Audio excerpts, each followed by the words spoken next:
Kalau kamu besar di era 70-an sampai 90-an, pasti familiar dengan satu jenis cerita horor yang beda dari yang lain.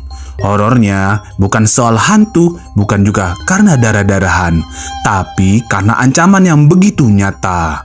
Ancaman dari neraka. Dan bukan cuma dari ceramah guru ngaji atau dongeng orang tua, tapi dari sebuah komik. Ya, komik siksa neraka. Komik yang pernah bikin banyak orang Indonesia nggak bisa tidur tenang. Takut mandi malam, takut bohong, bahkan takut nyontek di sekolah. Isinya murni horor religi, tapi bukan sembarang horor.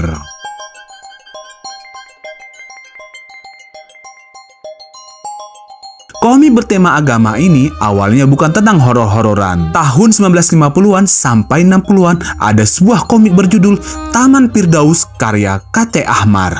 Sebuah komik dengan cover bergambar kolam berair mancur dikelilingi taman dan pepohonan teduh nan berbuah, juga berlatar bangunan cantik yang megah terbit pada tahun 1958. Komik karya K.T. Ahmar dan dilukis Ruci Jahad itu berjudul Taman Firdaus dengan jenis huruf sedikit lentik dan elok.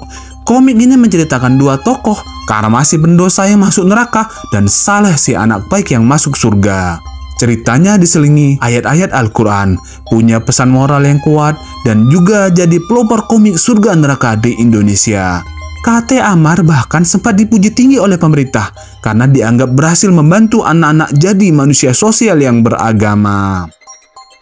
Komik genre agama terbitan PT Melody itu adalah kisah awal dari tren komik bertema surga neraka yang kemudian berujung pada bacaan bernuansa siksa neraka dan dikenang sebagian masyarakat lintas generasi di Indonesia. Tapi mulai masuk tahun 1970-an arus mulai berubah.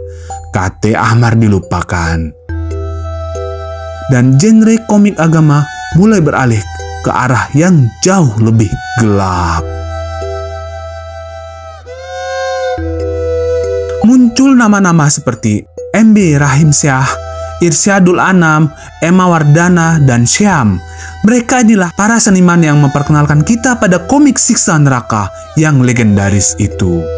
Komik siksa neraka ini adalah karya dari M.B. Rahim Syah, sosok yang menyusun ceritanya dengan merujuk pada kitab klasik berjudul Irsyadul Anam. Sementara ilustrasinya digarap oleh Emma Wardana, seniman yang dikenal dengan gaya gambar sadis, detail, dan penuh ekspresi. Mereka bukan sekedar bikin gambar menyeramkan, tapi benar-benar menggambarkan kengerian siksaan di neraka dengan amat sangat nyata. Komik ini diterbitkan oleh Pustaka Agung Harapan, sebuah penerbit buku religi yang bermarkas di Surabaya. Awalnya mereka mencetak komik ini dalam jumlah terbatas, namun karena respon masyarakat yang sangat tinggi, akhirnya terus diproduksi dan menyebar ke seluruh penjuru Indonesia, termasuk lewat TPA, sekolah, bahkan kios buku pinggir jalan. Format cetakannya pun khas zaman itu. Sampul depan berwarna mencolok, tapi bagian dalamnya hanya kertas koran hitam putih. Harganya sekitar Rp1.000 sampai Rp5.000. Buat ukuran anak sekolah saat itu setara uang jajan berapa hari. Tapi tetap dibeli, bahkan kadang sampai minta tambahan uang ke orang tua.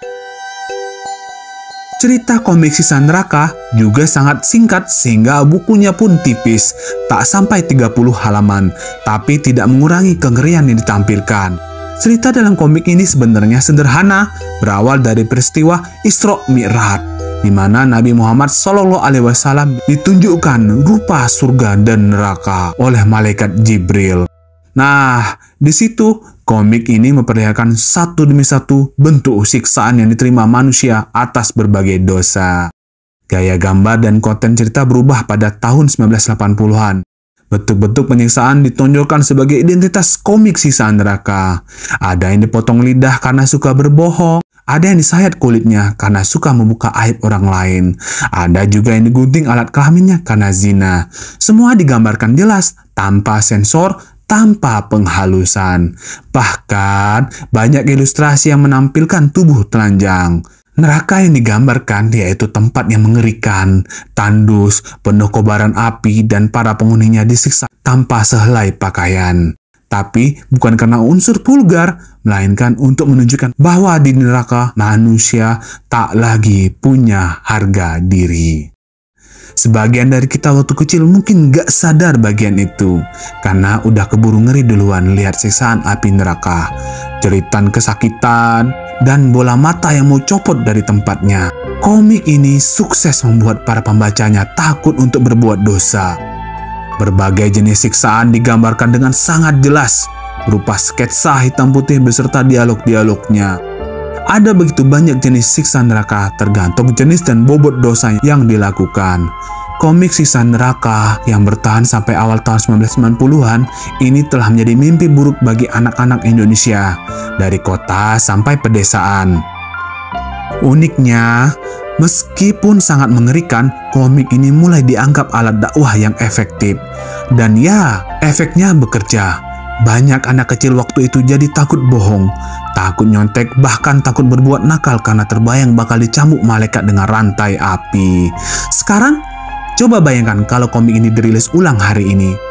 Mungkin bakal langsung dicekal karena visual terlalu sadis dan dianggap tak pantas untuk anak-anak. Tapi saat itu, justru jadi pengingat moral yang paling kuat. Bahkan sampai sekarang, banyak orang dewasa yang bilang, aku masih ingat banget adegan komik itu sampai sekarang. Komik-komik ini menekankan siksaan neraka secara ekstrim, bukan lagi pesan moral yang mendalam seperti zaman Taman Firdaus, tapi langsung pada efek visual, takut, trauma, dan tobat. Dan entah kenapa, ini malah laku keras. Dalam puncaknya, komik ini diburu banyak orang. Bahkan karena permintaan tinggi, kualitas cerita mulai turun. Ada yang gambar dan ceritanya diulang-ulang, ada juga yang isinya cuma sadis-sadisan. Lalu ditutup dengan kalimat, jangan lakukan ini kalau nggak mau disiksa begitu. Simple, tapi ya begitulah.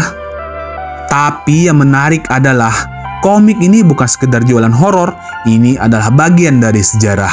Bagian dari cara manusia masa itu menyampaikan ajaran agama dengan pendekatan visual ekstrim dan sangat langsung. Tapi hari ini pendekatan semacam itu bisa dikritisi. Banyak yang bilang ini terlalu keras untuk anak-anak, terlalu traumatis, bahkan bisa membuat orang melihat agama sebagai ancaman, bukan ketenangan. Tapi di sisi lain, kita juga nggak bisa menutup mata bahwa komik ini punya tempat dalam sejarah komik Indonesia. Dia adalah bagian dari masa ketika komik lokal tumbuh pesat dan agama jadi tema utama. Dan untuk sebagian besar dari kita, komik siksa neraka adalah bagian dari masa kecil yang aneh tapi nyata. Jadi, komik siksa neraka bukan cuma sebuah karya, tapi juga potongan masa kecil yang membekas dalam sebuah kombinasi antara ketakutan dan pelajaran hidup yang tak akan kita temukan lagi di zaman digital seperti sekarang.